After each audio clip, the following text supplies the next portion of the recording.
Absolutely. Thank you for asking me to talk. I assume you've obviously been told about the topic I'm going to cover. And for formality's sake, as Ms. Brotman said, I'm here to talk about Satanism as Weltanschauung, a religion codified by Anton Szandor LaVey in 1966, but based upon human principles and natural law, as opposed to supernatural or idealized vision of what should be. I am a priest in the Church of Satan and can act as an official representative of that organization. And I hope to give, in this talk that follows, a general overview of the philosophy and then focus on a few specific topics that differentiate Satanism from other occult philosophies and religious faiths. I will first give you my bona fides, if you will. Unlike the dog collar wearers, the self-flagellators, the habitual grovelers, I won't presume that you believe that I have authority to speak on the subject just by telling you that I have a title. I do not have any sort of pretension in that sense, though I might have others. I've applied the term Satanist to myself for about 17 or 18 years. It was a few years after that, in 1996, that I joined the Church of Satan. I've considered myself an atheist just as long. I was effectively an agnostic before then. I am not an ex-Catholic, a disenchanted Mohammedan. I did not escape some white light cult or recovering from some hippie commune. I am no Wiccan gone bad. I have been given an honorary priesthood, but I am not, however, a professional Satanist. I am not here to sell you incense, pewter trinkets, or books of secrets. I'm a professional graphic designer, a publisher, and a sign maker, among other things. That said, I'm also not here to change your personal beliefs, and I am certainly not here to recruit. Satanism is not evangelistic. Don't take offense, but I honestly don't care if you agree or disagree with me at the end of this talk. My goal is to entertain you for a few minutes, maybe give you something to consider, answer a few questions, and then we will probably never meet again, though I do see a friend in the back of the room. Thank you. That said, I do enjoy a serious discussion, and I will do my best to answer questions after I'm done with my prepared words. It was in 1996 that I was performing in an industrial noise performance art music project called Aurelia Sect with my partner, Joe Morgan. We were influenced by groups such as Einstein Neubauten, Throbbing Gristle, and Non. We were just as influenced by the Italian futurists, Dada, Bauhaus, and other art movements, including Richard Wagner's concept of Gesamtkunstwerk. Unfortunately, we didn't have a Bavarian king to bankroll our performances, so our stage show was scaled back from the ring cycle a bit. We built instruments and even experimented with infrasound, which is the sound frequencies above and below human audible levels, some said to cause physiological reactions in the body and oftentimes death at certain hertz. Luckily, we didn't kill anybody, but we did get some fascinating anecdotes of physiological and psychological response. Here is a photograph of a performance titled Lycanthropy Ritual. The meaning is pretty straightforward. A man is a beast, and the sex and violence that infers is what makes him human. And this is a core principle of satanic thought. Man is an animal. It can be found on the first page of the founding book, the Satanic Bible, in a list called the 9 Satanic Statements. It is the 7th. 7. Satan represents man as just another animal, sometimes better, more often worse than those that walk on all fours, who, because of his divine spiritual and intellectual development, has become the most vicious beast of all. Since that blood-soaked night, I have performed music, public oratory, designed and published many books, emceed burlesque and fashion shows, run my own business, been bloody on stage yet again, gotten married and have my own home, curated gallery exhibitions, been published in a few periodicals, dabbled in photography, produced a series of podcasts, and given a lecture or two with PowerPoint slides. How meta is this? I even admit to having been interviewed on Baltimore's 98 Rock Station by Mickey and Amelia. Being on hold meant that that was the first time I actually listened to that station. In short, I've spent my teenage years and through my adult life stalking the fringes of culture, immersing myself in the ideas and actions that excite me. The point being, Satanism is about this world, not some hereafter or fantasy. It's a hard-nosed, pragmatic philosophy that indulges in the ultimate antinomian and egoistic symbolism, that of Satan, the rebel, the accuser. It strives for occult knowledge, not in some New Age, Ouija board, a magic crystal sense, but in the true meaning of the word, knowledge and experience that is hidden from the common man, shadowed by the veil of mastery and taboo. It encourages that once noble word, discrimination. It has now fallen out of favor, but that is merely the ability to distinguish that which is good and productive from that which is bad and destructive. Satanism is not a thing that you do. It is not a picture, but the frame. It is not worship. It is not subservience. It is prideful and asserts man with no master greater than himself. We are our own gods. And it is as with the great pantheons of antiquity, there are greater and lesser deities. And as we all know, most of the gods of the past now reside in the dustbins of history.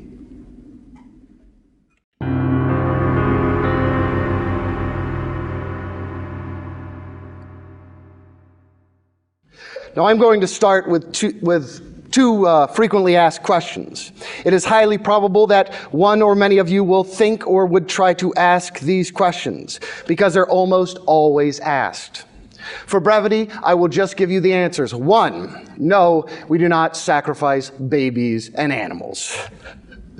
2, yes, it is possible to call yourself a Satanist and not believe in a supernatural being that is known as Satan.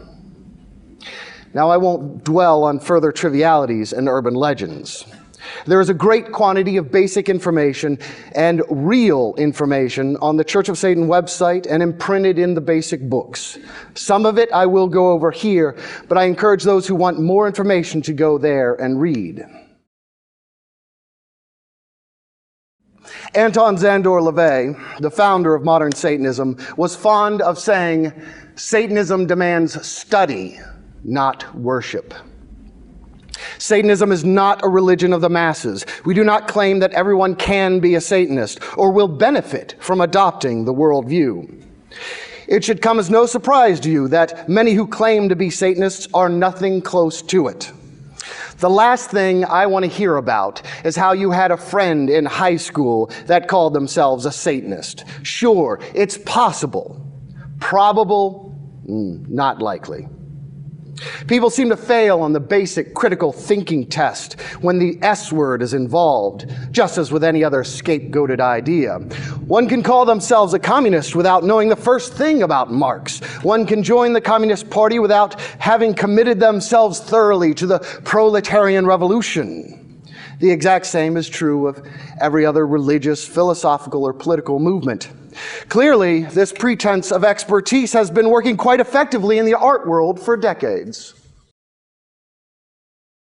The current head of the Church of Satan, Peter H. Gilmore, in his essay, The Myth of the Satanic Community and Other Virtual Delusions, stated, "Satanism is a very unique philosophy, which has spawned an even more unusual movement and an organization, the Church of Satan, which has found a means for facilitating the interaction of a membership comprised of radical individualists.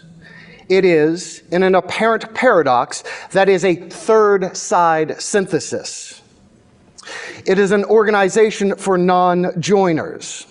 The structural basis for the Church of Satan is the cabal concept. It is maintained, for the most part, as an underground cell system of individuals who share the basis of philosophy created by Anton Szandor LaVey, but who find very unique ways of applying this philosophy towards their own personal goals. Above the surface, you may see some spokespersons, but like an iceberg, most of our membership remains hidden in the murky depths. Many members have chosen to affiliate, but do not want to find others with whom to associate. Their reason for membership is to affirm their allegiance to the organization that publicly represents the philosophy that they hold dear, which gave name to that which they really are. These members do not interact with other members. They don't seek out fellow Satanists. They remain underground and pursue personal goals. We support these valued members who are non-joiners, and their commitment remains strictly confidential. You can be a Satanist and not be a member of the Church of Satan, in short. If you are a member of the Church of Satan and prove yourself to be incapable of applying the basic philosophy, you will be unceremoniously kicked out. Those who have made a living touring daytime talk shows and backwoods churches are wrong. No black robe-clad minions of the devil will hunt you down for leaving. You're out, and we could give a shit. Sometimes I will refer to it as a religion, and sometimes as a philosophy, sometimes as a worldview or Weltanschauung when I'm feeling my Teutonic blood. It is all of those to a degree, with a few caveats, mainly in the semantic problems associated with the terms. A religion can simply be defined as a personal set or institutionalized system of religious attitudes, beliefs, and practices, but most definitions have the words faith and supernatural in them. Neither of these two words are applicable in understanding Satanism. Nothing is taken on faith, and nothing exists outside of nature. It is a tired response that people so often make when they say, well, you have faith every day, or some such nonsense. No, I do not have faith when I walk across a street or get on an airplane. I accept the laws of physics and probability. It is ironic that airplanes always seem to be the test case in this scenario, because I found that it would take a lot more of this so-called faith to get on a Baltimore bus than it would a commercial airliner any day. We're used to discussing things using metaphorical language, but many people seem to be either intentionally credulous or are just merely doltish when it comes to discussing the dreaded S word. In one fell swoop, their critical facilities cease and they begin bickering over unimportant semantic details or demand that Satanism be some sort of theory of everything. Well, able to answer any and all questions in regards to the natural or intellectual worlds. Satanism does not reconcile general relativity and quantum mechanics, but it never claimed to either. It doesn't claim to be the infallible word of an invisible, all-powerful being. Quite the contrary. It postulates that all men are fallible, self-serving, and frequently dull. Things may get better, but they'll never be perfect. Satanism has at its heart romanticism, and in its brains enlightenment. The use of objective knowledge and the championing of the scientific method, but not stripped of the accoutrement of the poetic and theatrical. There has been quite a bit of academic interest in the philosophy and this new religious movement since its inception. Though I'll replay an episode from the 1970s a little later, it's interesting that the first international conference on Satanism was held in Norway just in 2009. It was so popular that they are preparing for a second in Sweden this year. There has been few droughts of media coverage of the Church of Satan, though there has certainly been peaked periods where the worst sort of bullshit scaremongering has been distributed. The Satanic Panic of the 1980s did a lot more harm to innocent Christians or pagans than any evidence that it harmed real Satanists. But that's the price of society. People are apt to believe the dumbest things on no evidence whatsoever. As an animal, we are still very herd-like.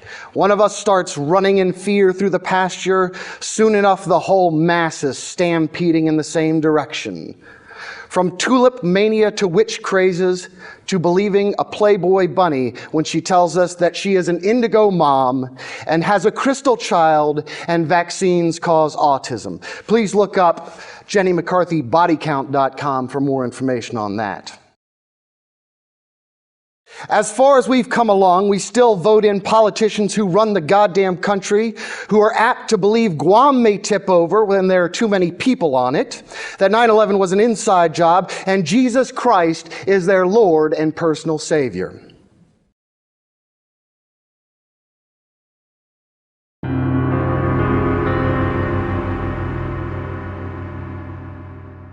Now, previously I made mention of the 7th of the 9 satanic statements, and I want now to review those in toto. They are at the core the concepts of Satanism as a worldview. They were written well before the publication of the Satanic Bible in 1968, and they are prominently placed as the first page after the front matter of that book. 1. Satan represents indulgence instead of abstinence. 2. Satan represents vital existence instead of spiritual pipe dreams. 3. Satan represents undefiled wisdom instead of hypocritical self-deceit. 4. Satan represents kindness to those who deserve it instead of love wasted on ingrates. 5. Satan represents vengeance instead of turning the other cheek. 6.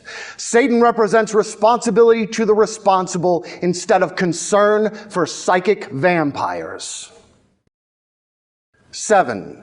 Again, Satan represents man as just another animal, sometimes better, more often worse than those that walk on all fours, who, because of his divine spiritual and intellectual development, has become the most vicious animal of all.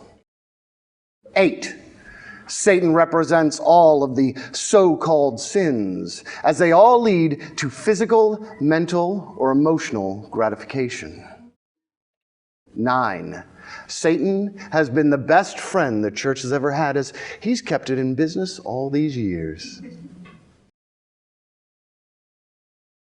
It was the night of April 30th, Walpurgisnacht, in 1966, that Anton Szandor LaVey ceremonially shaved his head and proclaimed it year 1 of the age of Satan. He formed the Church of Satan, and after years of leading discussions and holding lectures with a group known as the Magic Circle, it was 2 years later that he released the Satanic Bible, a collection of essays ranging on topics from sex to magic and musings on human nature. It has continued to sell many thousands of copies every year, and though it is with the same large publisher for over 40 years, it has never had one paid advertisement placed for it or a single review by a major book reviewer. The first part of the Satanic Bible, called the Book of Satan, is an appropriation of parts of an obscure and long out-of-print book titled Might is Right by the pseudonymous author Ragnar Redbeard. It comes closest to being like the Bible, in that it is a bombastic work of poetry, seething with vitriol and lust for life. It is a triumphal rejection of the status quo. I question all things as I stand before the festering and varnished facades of your haughtiest moral dogma. I write therein in letters of blazing scorn, lo and behold, all this is fraud. Too long the dead hand has been permitted to sterilize living thought. No creed must be accepted upon authority of a divine nature. Religions must be put to the question. No moral dogma must be taken for granted. No standard of measurement deified. There is nothing inherently sacred about moral codes. Like the wooden idols of long ago, they are the work of human hands. And what man has made, man can destroy. He that is slow to believe anything and everything is of great understanding, for belief in one false principle is the beginning of all unwisdom.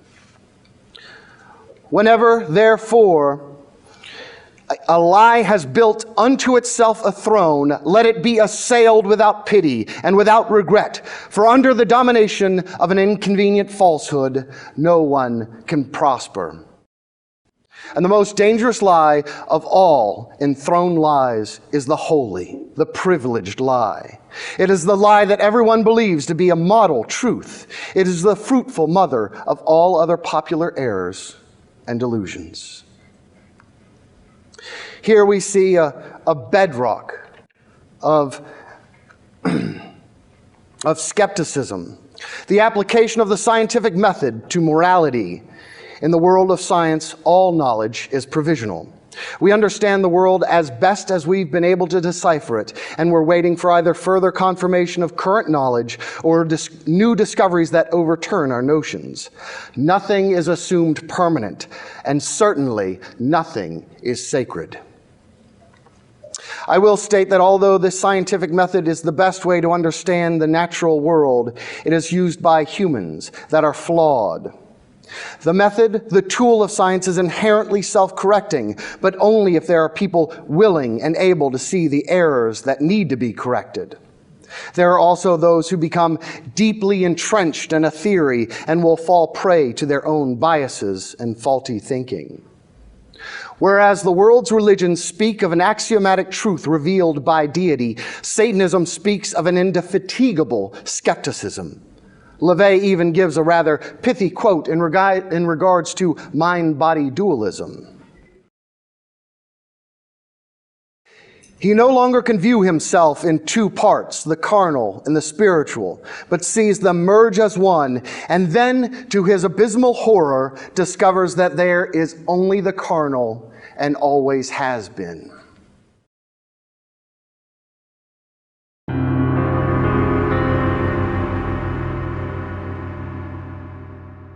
After Anton LaVey died in 1997, the leadership of the organization was passed first to his confidante and mother of his son, Xerxes, Blanche Barton. She soon passed it on to the current high priest and priestess, Peter H. Gilmore and Peggy Nadramia, two longtime members who have been active in publishing material on Satanism and representing the organization in the media. It was 10 years later that Peter was ready to publish his own book, and I and my partner were in a position to make it happen. Though there were a number of other publishers that would be willing to release his book, Peter knew that we would produce a superior product that most publishers would be unwilling and unable to create. Thus, on Walpurgisnacht of 2007, his collection of essays and rituals titled The Satanic Scriptures was released to serve as a true companion to the Satanic Bible. The essays in the book were written from 1987 to 2006. We published a limited slipcase edition, a hardback, and then a standard paperback that is now in its third printing. I personally oversaw all aspects of the design and production. As a graphic designer, I could go on and on about it, but I'll restrain myself. If you have a graphic design class, you can ask your instructor there to come and ask me to talk about it. Magus Gilmore, in an essay titled What the Devil, created a remarkable list of the typical individual's journey from observing reality to declaring himself a Satanist. And I'd like to go over that here, as I feel it actually reflects the intellectual path that I took. Nature encompasses all that exists. There is nothing supernatural in nature. This is the first step. The spiritual is an illusion. I am utterly carnal. Reason is my tool for cognition, making faith anathema. I question all things. I am a skeptic. I do not accept false dichotomies, finding instead the third side, which brings me closest to understanding the mysteries of existence. The universe is neither benevolent nor malevolent. It is indifferent. There are no gods. I am an atheist. There is no intrinsic purpose to life beyond biological imperatives. I thus determine my own life's meaning. I decide what is of value. I am my own highest value, therefore I am my own God. I am an I-theist. Good is that which benefits me and promotes that which I hold in esteem. Evil is that which harms me and hinders that which I cherish. I live to maximize the good for myself and those that I value. At all times, I remain in control of my pursuit and pleasure. I am an Epicurean. Merit determines my criteria for judgment of myself and others. I judge, and I am willing to be judged. I seek a just outcome in my exchanges with those around me. I thus will do unto others as I would prefer they do unto me. However, if they treat me poorly, I shall return the behavior in like degree. I grasp the human need for symbols as a means for distillation of complex thought structures. The symbol that best exemplifies my nature as an aware beast is Satan, the avatar of carnality, justice, and self-determination. I see myself reflected in the philosophy created by Anton Szandor LaVey. I am proud to call myself a Satanist. He continues, these ideas fundamental to Satanists serve as an earthly foundation that we find deeply liberating and welcome the acceptance of ourselves as human animals. For the type of person who feels the need for an external, supernatural parental figure, the responsibility for self-determination explicit in this path may be terrifying. For the Satanist, belief in any actual God or devil to which one would be beholden is repugnant and stultifying. Now, we agree to disagree with those who are spiritually oriented concerning their different approaches to living. Hence, our advocacy of pluralism in society. We Satanists know that our way is not for everyone. We simply ask that others follow their own path and allow us to be as we are. I want to reiterate the language used in the second to last point. He says, I see myself reflected in the philosophy created by Anton Szandor LaVey. Most Satanists of worth that I have known have not described any type of conversion. Though most have an epiphany, it is in the sense that a puzzle piece has been found that works perfectly with all of the others, as opposed to some transformative experience where all that was believed is overturned.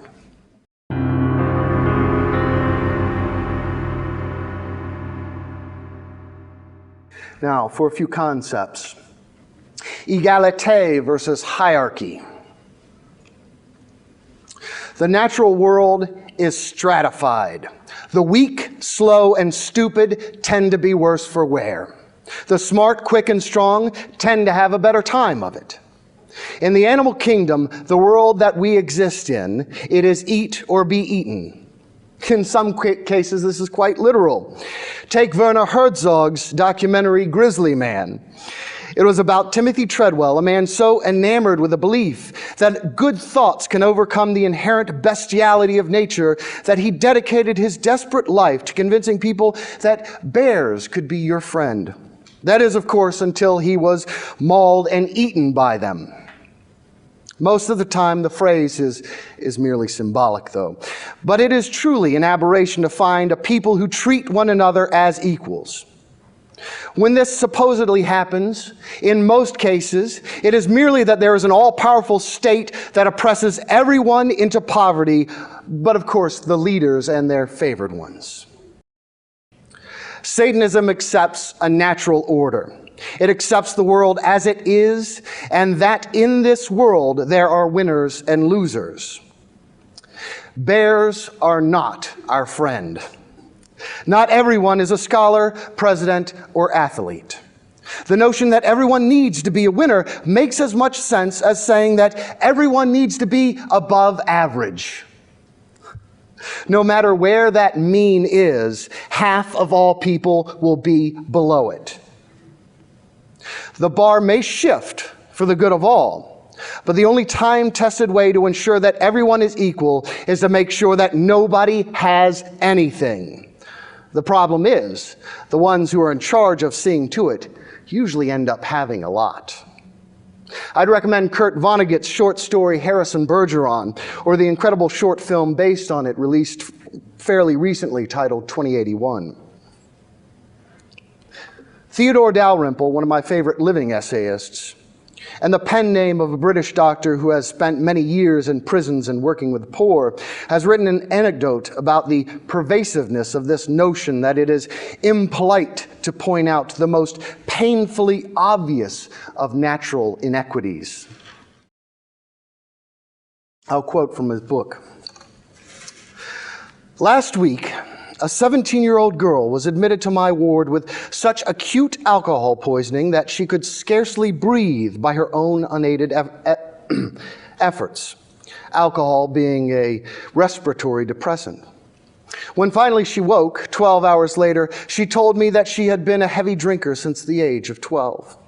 She had abjured alcohol for 4 months before her admission, she told me, but had just returned to the bottle because of a crisis. Her boyfriend, age 16, had just been sentenced to 3 years detention for a series of burglaries and assaults. He was what she called her third long-term relationship, the first two having lasted 4 and 6 weeks. But after 4 months of life with the young burglar, the prospect of separation from him was painful enough to drive her to drink. My patient was intelligent, but badly educated, as only products of the British educational system can be after 11 years of compulsory school attendance. I would say the same thing about our own schools. She thought the Second World War took place in the 1970s and could give me not a single correct historical date.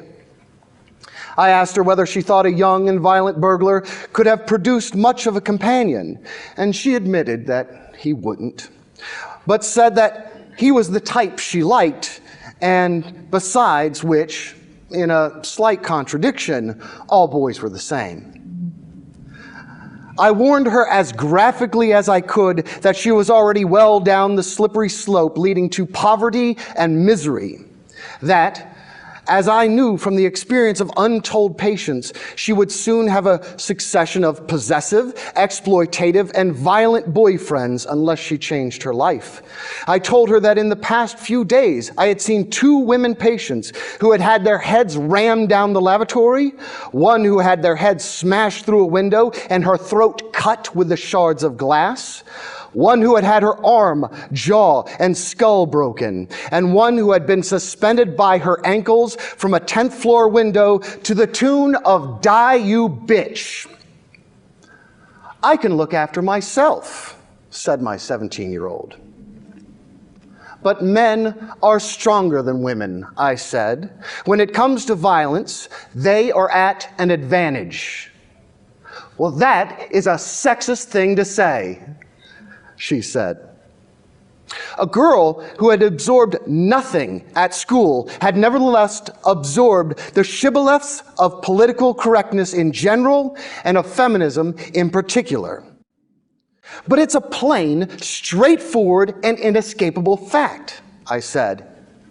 "It's sexist," she reiterated quite firmly. A stubborn refusal to face inconvenient facts, no matter how obvious, now pervades our attitudes towards relations between the sexes. An ideological filter of wishful thinking strains out anything we prefer not to acknowledge about these eternally difficult and contested relations with predictably disastrous results. Now, you can believe that everyone is equal. You can live a life of pacifism, intentional poverty, give away your car, sacrifice, and your neighbor will thank you. They will admire your courage, and then they will go home and eat a nice fat meal, and their shitty little brat will come and steal your bike later. The physical sciences show that there is natural inequality between both groups and individuals, physically, mentally, behaviorally. But pointing this out becomes what Dalrymple called an inconvenient fact. It is obvious that these scientific facts are the reason that some politically motivated researchers in cultural anthropologies are now rejecting the notion of science at all. In fact, the largest anthropological organization has now removed the word science from their mission statement. Exploration of the genome has shown that non-African humans have mixed with Neanderthals. And where it was once postulated that evolution stopped a few thousand years ago, it is now being revealed that not only did it not stop, but it has escalated. As I have said, though, Satanism isn't a universal religion. It does not assume that everyone is capable of addressing the world as it is instead of how they wish it to be. In fact, to give credit where credit is due, the perfect egalitarians have been found. They are a people who treat all like their brother, are kind to all races and religions, and totally lack any suspicion of others' motivations. The name that's been given to these type of good shepherds is Williams syndrome, and it's a type of mental and physical retardation. On the other hand, researchers have found that oxytocin, the chemical that our brain secretes when we are hugged by a loved one or have sex, and that reduces anxiety, creates a feeling of bonding, and can also trigger orgasm, also makes women ethnocentric, preferring their own in-group at the expense of others.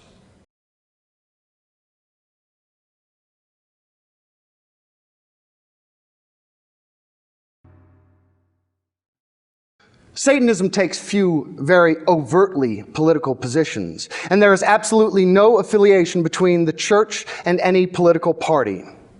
Satanists are free to associate with whatever labels that they choose, and I've met those who have identified with everything from communism to anarchism. The satanic philosophy positions itself as a third side, rejecting the simplistic dichotomies of good versus evil, Republican versus Democrat, liberal and conservative. It is my experience, though, that a majority of Satanists find an accord with libertarianism. And though I've used the term to describe my own position, it was merely as a heuristic, as a thumbnail for someone that I didn't really care to get into a full conversation with. The one position most clearly associated with politics is lex talionis, or retributive justice. Most people associate it with the Old Testament eye for an eye, but I think the best case is to be found in the Icelandic sagas. Jesus explicitly rejects the notion of retributive justice in favor of forgiveness. In Matthew 5:38-39, the character of Jesus says, quote, "You have heard that it was said, an eye for an eye and a tooth for tooth. But I say to you, do not resist an evildoer. If anyone strikes you on one cheek, turn him the other also." Objectors to talionic justice, as opposed to the weak compensatory justice we're supposed to have now, is that it cheapens life, and this cannot be further from the truth. Let me pose a simple question. If you, through neglect or ill will, maim another human being, right now you may be currently liable for tens of thousands of dollars. Now imagine what you'd be willing to pay if they had the right to come and maim one of your extremities. I'd imagine it would be a little bit more. Life under talionic law is the opposite of cheap. It is the most expensive commodity there is. And there is no proof that there are more eyeless people in talionic societies. And luckily, Christ's dictum of do nothing is far removed from our own justice system. But we still have one that frequently allows murderers to go free after a few years in prison, or worse yet, to remain unpunished due to some sort of mental deficiency, as if the parent of a murdered child should care whether you're too stupid to know that killing is wrong, or negligent to know that being drunk and driving a car is an act of violence waiting to happen. William Ian Miller, in his book on the subject, relates an impressive medieval Icelandic code that simply says, "There shall be no such thing as accidents." I know if this were the prevailing law, I would be a lot more cautious on my commute to work every day. And I guarantee you that manufacturers of baby cribs would do a lot more safety testing.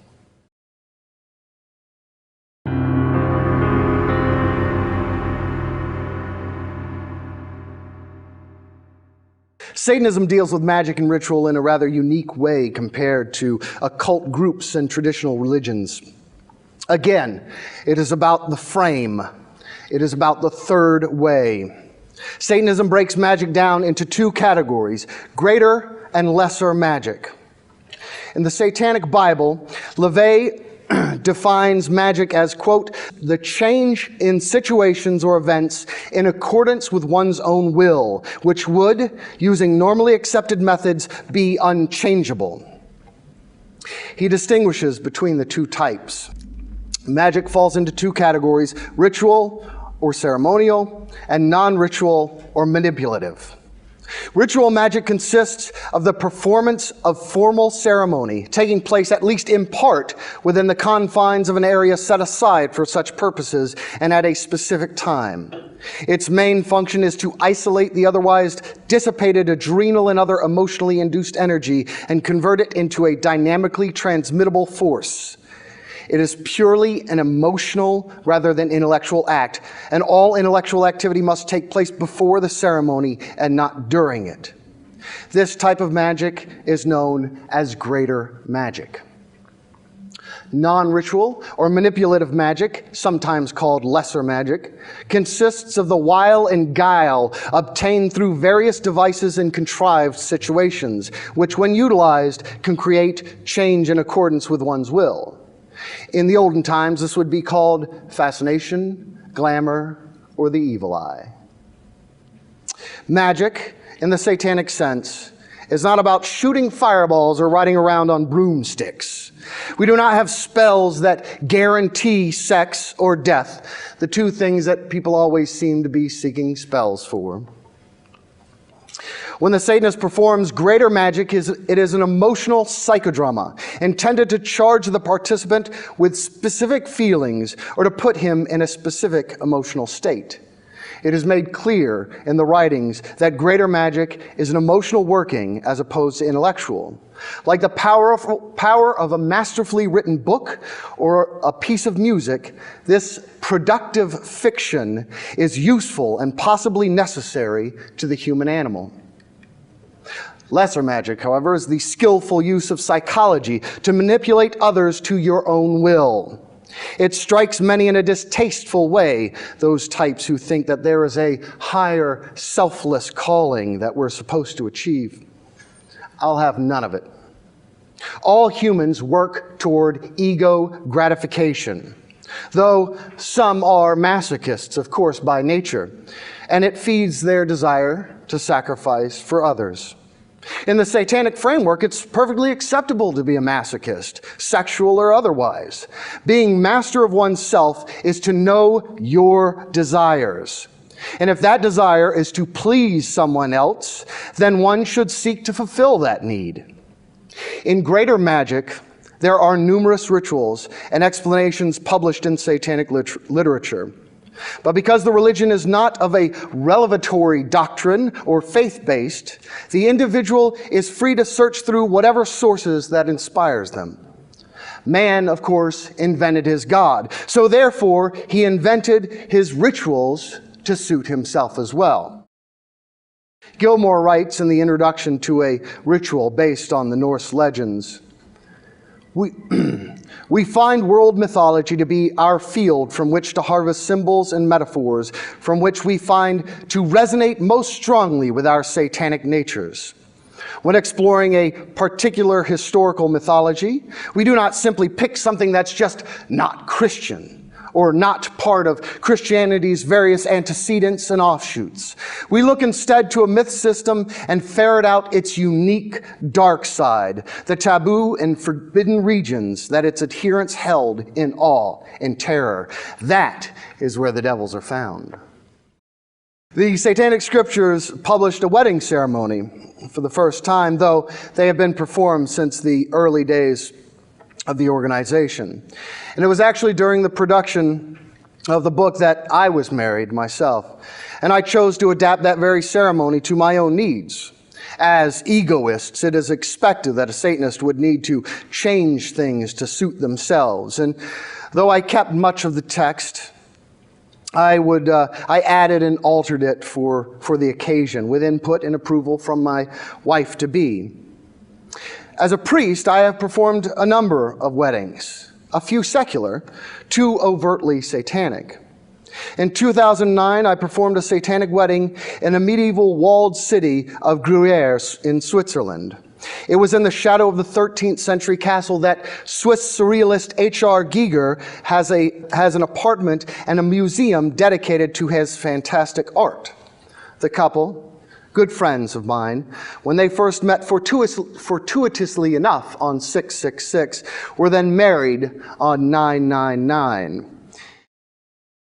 The Church of Satan is the first religious organization in the United States that I know of to perform and sanction marriages between homosexuals. It was not legally binding, of course, but as Magus Gilmore states in the Satanic Scriptures, in Satanism, the basis for a couple forming a union is the loving relationship that they have created. It does not matter if the couple is of the same or opposite sexes. This bond requires no sanction from the state, nor any blessings by deities of any sort. It is formed by the partners, will be sustained by them, and may dissolve when they evolve beyond whatever factors cause their love to flourish. When we form deep relationships, they are between the individuals involved and not subject to external social contracts. But the Church of Satan does not ignore the history of human behavior.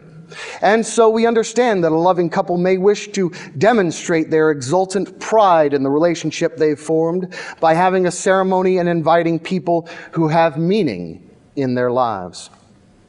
We celebrate our joy and share it with those we cherish.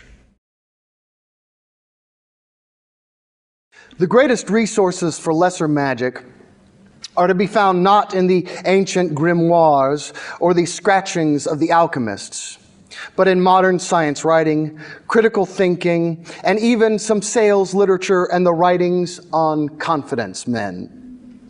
Caveat emptor, though there is much occult wisdom to be found, thanks to modern neuroscience and the sociological studies, a long history of highly successful marketers and outright con men, there will always be the Phineas T. Barnums willing to sell you a can of shit labeled Shinola. That is, of course, with all due respect to the great Barnum. Now, it's easy and fun to think of Aleister Crowley as a great master magician, an occult superstar, and he certainly is in most circles. And I've got respect for the man as a master of his own destiny. But I've got a better name for you. One of the fathers of modern lesser magic would be Edward Bernays. Has anybody heard of Edward Bernays? Of course you do. Yes. He is a man that introduced his most famous uncle, Freud, to America. And he set about to implement a scientific study of the manipulation of people. He was influenced by Gustave Le Bon, Walter Lippmann, and other thinkers. And he published a book in 1928 titled Propaganda. It begins, "The conscious and intelligent manipulation of the organized habits and opinions of the masses is an important element in a democratic society. Those who manipulate this unseen mechanism of society constitute an invisible government, which is the true ruling power of our country. We are governed, our minds are molded, our tastes formed, our ideas suggested largely by men we have never heard of. This is a logical result of the way in which our democratic society is organized. Vast numbers of human beings must cooperate in this manner if they are to live together as a smoothly functioning society. Our invisible governors are, in many cases, unaware of the identity of their fellow members in this inner cabinet. They govern us by their qualities of natural leadership, their ability to supply needed ideas, and by their key position in the social structure. Whatever attitude one chooses to take towards this condition, it remains a fact that in almost every act of our daily lives, whether in the sphere of politics or business, in our social conduct or our ethical thinking, we are dominated by the relatively small number of persons, a trifling fraction of our 120 million, who understand the mental processes and social patterns of the masses. It is they who pull the wires which control the public mind, who harness old social forces and contrive new ways to bind and guide the world. Now, in this book, he lays the groundwork for the field of public relations, or what he referred to as the new propaganda. It is a sector so important now that major figures in business, government, fashion, and entertainment, and all these powerful men and women are often afraid to make a single move without consulting one of these black magicians to decipher what the bones say about public opinion and how to manipulate it to their own advantage. There are charlatans aplenty in the field, but it is a dark science that is accepted as par for the course, and even expected. For all of the crackpot conspiracy theories that you may hear from tin hat UFO abductees, hollow earthers, or New World Order aficionados, Edward Bernays was a man who proudly trumpeted the false flag operation as an effective business strategy. One of the most fascinating fringe forums of lesser magic is the burgeoning pickup artists community, or game, according to the new vernacular. This is a subculture that has seemingly pushed all consideration of social norms aside to focus on creating a system of seduction techniques based on empirical testing. Though the claims made by those in the neuro-linguistic programming camp are dubious at best, there is probably much good and pragmatic amateur science going on, if not the most rigorous. But Anton LaVey was way ahead of this trend when he published his own book on lesser magic, and he sided with the other sex. Originally titled The Complete Witch, subtitled What to Do When Virtue Fails, and later republished as The Satanic Witch, LaVey distilled all his own theories of human nature into a guidebook for women to manipulate men to their own gain.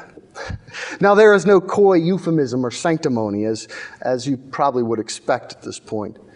With chapters titled Looks Mean Everything, Bitchcraft, and subsections named You Don't Have to Be Ugly, How and When to Lie, and Learn to Be Stupid, it's going to strike the average reader, and especially the sanctimonious type, as sexist, discriminatory, prurient, and morally bankrupt of a book.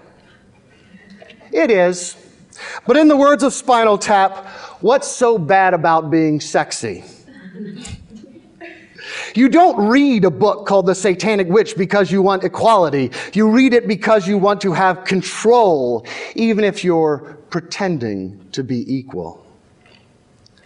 In The Complete Witch, he introduces what is called the law of the forbidden. It is simple. Nothing is so fascinating as that which is not meant to be seen. After introducing this law of the forbidden, his next section is appropriately entitled Secrets of Indecent Exposure.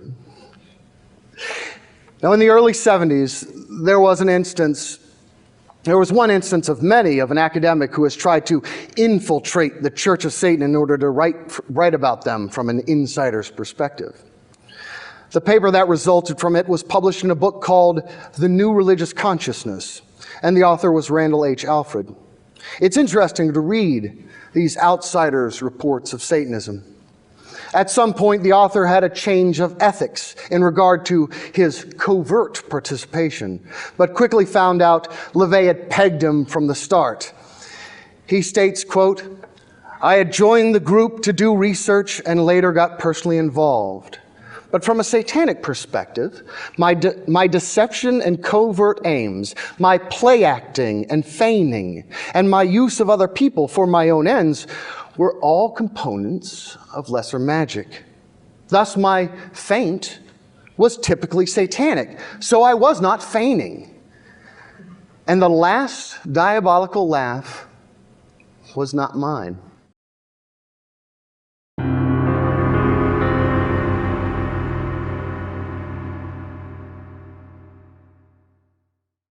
A few unkind words. Now, I am not here to specifically attack religion, but I'd be obfuscating if I pretended that it wasn't a part of what makes me tick. I would be lying if I implied that I respected all beliefs as being equally valid. They are not. I hear those pessimistic words from Nietzsche, Schopenhauer, Redbeard, and LaVey, and it gives me the joy of Schadenfreude. That is when you'll hear me say hallelujah. If I wasn't interested in accusing those self-proclaimed men of God of the lies they pass off as heavenly commands, well, I wouldn't openly call myself a Satanist. There's a saying, knowing when to tuck in the Baphomet. It is quite simple that any Machiavellian-minded human will know that what works to his advantage and what works against it. Duplicity to others is no real sin, but to yourself, unforgivable. With that, I'd like to digress with a few unkind words before I finish. I have an associate in the UK. Her name is Magda Graham. She is in the latter stages of a debilitating disease and is housebound. Because of this, she's found the time to collate news stories about Christian child abuse, and that is the name of the website. In preparing this talk, I went to the site and I looked up the total post counts. In 2010, she gathered 2,902 stories about priests who rape children, priests who rape nuns, and churches that intentionally cover up these crimes.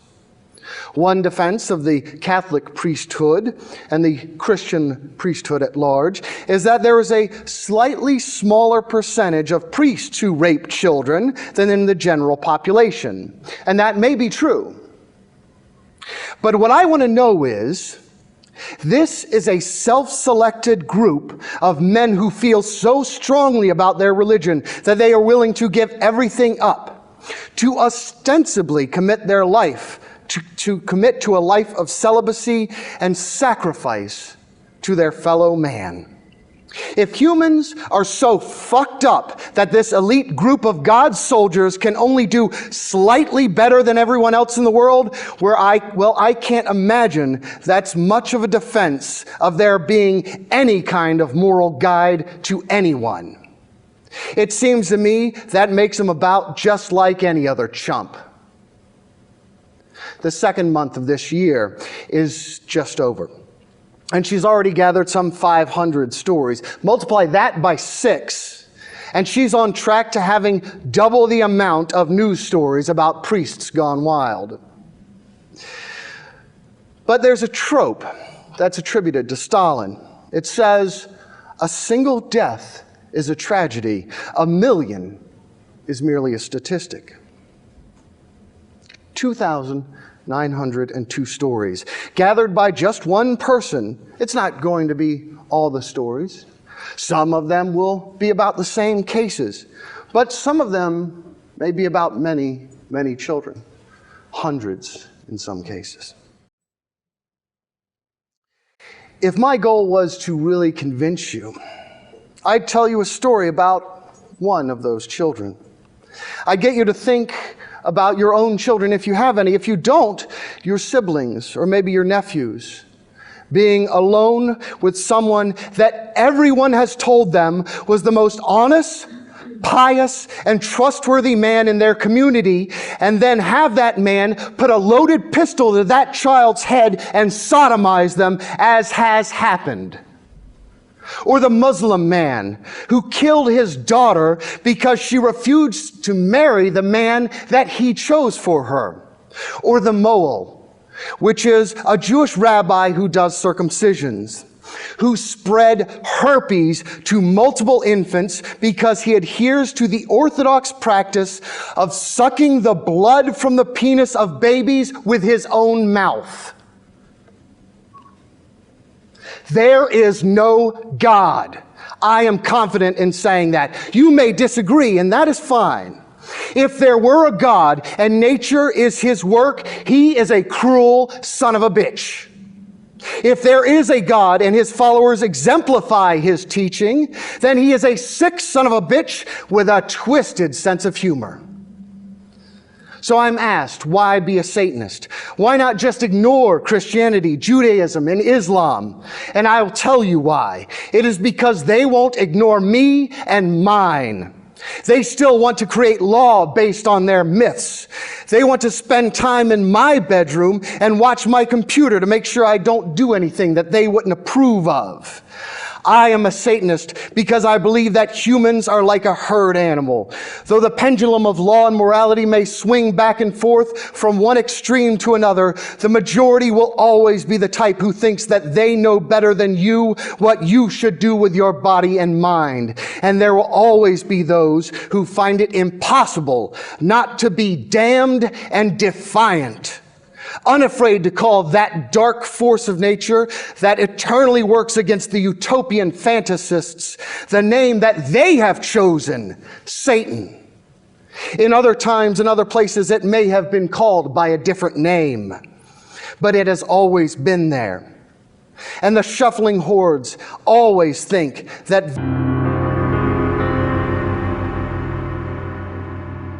all that said, Satanism isn't merely about attacking the status quo. It is about breaking away the rotten conventions to cultivate an individual who can master his own being, to look out for himself and those that are worth his attentions and affections. The major religions have taught us that love and marriage is about subservience and making babies for God. What I want to know is, why does God need so many slaves and babies? It's beyond me. But there is a wonderful poem by the freethinker Robert G. Ingersoll that has a beautiful satanic message. It is simply titled Love. And I think you may find some of the themes in my talk reflected in his words. Love is the only bow on life's dark cloud. It is the morning and evening star. It shines upon the babe and sheds its radiance on the quiet tomb. It is the mother of art, inspirer of poet, patriot, and philosopher. It is the air and light of every heart, builder of every home, kindler of every fire and every hearth. It was the first to dream of immortality. It fills the world with melody, for music is the voice of love. Love is the magician, the enchanter, what changes worthless things to joy and makes right royal kings and queens of the common clay. It is the perfume of that wondrous flower, the heart. And without that sacred passion, that divine swoon, we are less than beasts. With it, the earth is heaven, and we are God's. Thank you for listening.